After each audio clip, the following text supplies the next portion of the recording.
बिस्मिल्लाहिर्रहमानिर्रहीम अस्सलाम वालेकुम वरहमतुल्लाह। इस टाइम मैं ज़िला कसूर तो तकरीबन 50 किलोमीटर दूर हाँ सिटी तो ते ये इलाका है छीनारला ते छीना उताड़ उनके दरम्यान मैं खड़ा। ये बस्ती बागबानपुरा तो ये मशहूर इलाका ते मैं अगे गया सा रत्ती पिंडी वाली साइड ते उत्थे शादी सी ते मैं उतों वापस आ रहा सा ते मैनू प्यास लगी। एक जगह ते नलका लगा ते मैं उतों पानी पीने की कोशिश की ते मैनू दस्या गया भी ये पानी पीने वाला नहीं था। मैं पता किया भी की वजह है।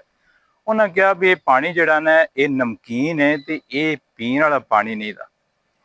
फिर पता किया भी पानी कितों पीना है ते उन्होंने कहा भी कुछ नलके इस तरह के ने भी जेडे नहर के किनारे किनारे लगे ने ते वो मिठे पानी दे ने ते पूरा इलाका जड़ा है ना वो उन्होंने नलकों तो पानी लिजा के अपने घरों के बोतलों भर के ते फ्रिजां दे विच ठंडा करके दे पींदा है।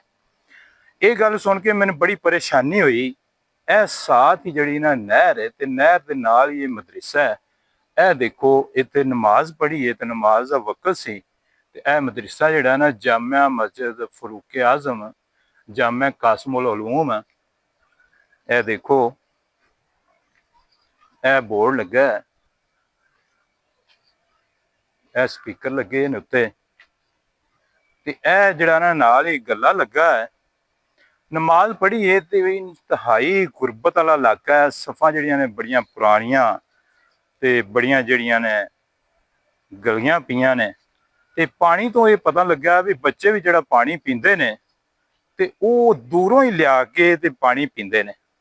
आओ मैं तुहानू नलका वहाना जिथों लोग पानी लैके जांदे ने। ए टूटियां ने वजू करने वालियां।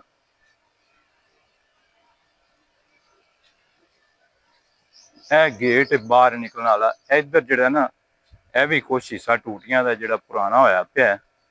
आओ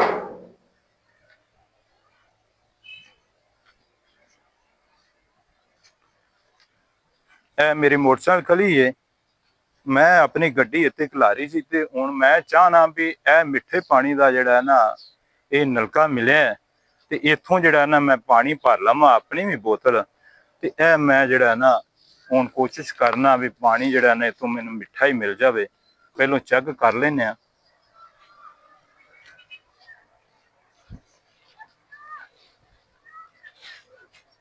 अगला पानी जड़ा मैं डोल देना। बेटा ए नलका चलाओ।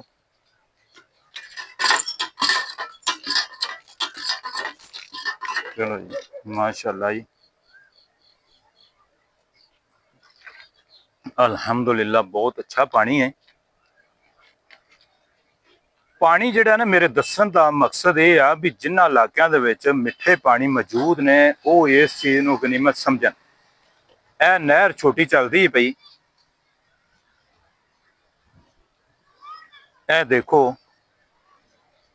ए छोटी नहर का पानी इधरों आ रहा है ते इधर नूं जा रहा है ते लोग जड़े ने इत्थों अपनियां मझां नूं भी पानी पियादे ने ते बच्चे इत्थे आण के नहादे भी ने ते अपना दिल जड़ा ना वो खुश करते ने।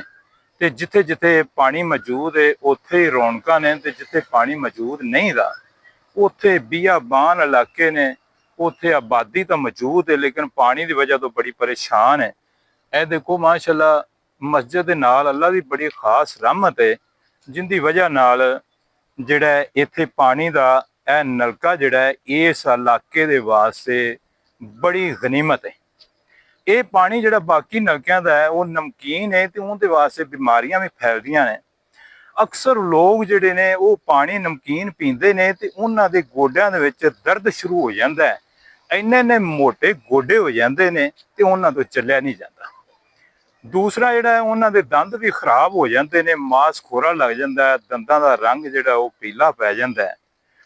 ते मैं ये वेख के ते जिहड़ा मेरा इलाका है उत्थे जिथे भी असीं बोर करने आ ते उत्थों मिठा पानी निकलदा है ते जदों मिठा पानी निकलदा है ते असीं उहदी कदर नहीं करते ते उहनूं जिहड़ा है बगैर मतलब तो ही अपनियां टूटियां छड्ड छड्डने आ ते सानूं ये चीज़ जिहड़ी है ना इहनूं अपने विचों दूर करना चाहिदा है जिंदे नाल पानी का बहुत ज़्यादा नुकसान होंदा है। मेरे भाई भी नाल आए ने वो बैठे ने पानी उन्हें भी पीना है। लो जनाब अस्सलाम वालेकुम। ਇਹ ਪਾਣੀ ਤੁਹਾਡੇ ਵਾਸਤੇ ਲਿਆਂਦਾ, ਪੀ ਲਓ, ਤੁਸੀਂ ਵੀ ਸਵੇਰ ਦਾ ਪਾਣੀ ਪੀਣਾ ਹੈ।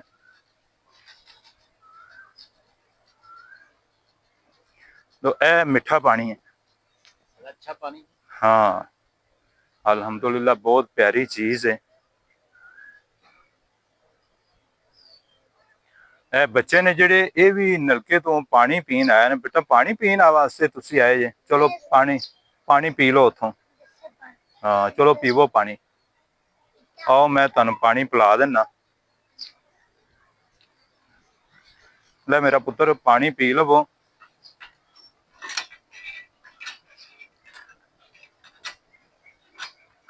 ਸ਼ਾਬਾਸ਼, ਪੀ ਲਓ ਰੱਜ ਕੇ ਪੀਵੋ ਪਾਣੀ। ਇਹ ਮਿੱਠੇ ਪਾਣੀ ਦਾ ਨਲਕਾ ਹੈ। ਕਾਫੀ ਇਲਾਕੇ ਨੂੰ ਇਹ ਫਾਇਦਾ ਪਹੁੰਚਾ ਰਿਹਾ। ਲੋਕ ਆਪਣੀਆਂ ਕੈਨੀਆਂ ਤੇ ਆਪਣੀਆਂ ਬੋਤਲਾਂ ਭਰ ਕੇ ਇੱਥੋਂ ਲੈ ਜਾਂਦੇ ਨੇ, ਵਜ਼ੂ ਕਰਦੇ ਨੇ, ਨਹਾਦੇ ਨੇ ਇੱਥੇ। ਲੇਕਿਨ ਇਹ ਕਿਤੇ ਕਿਤੇ ਪਾਣੀ ਨਿਕਲਦਾ ਹੈ।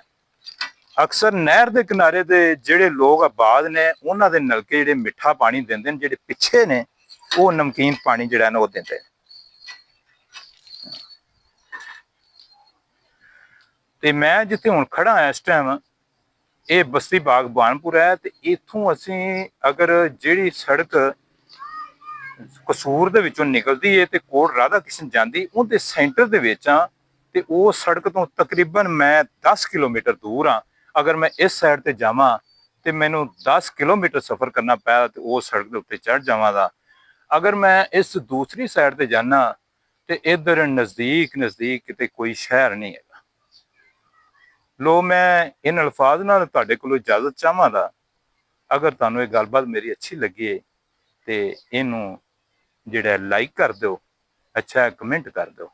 अस्सलाम वालेकुम वरहमतुल्लाहि वबरकातुहू।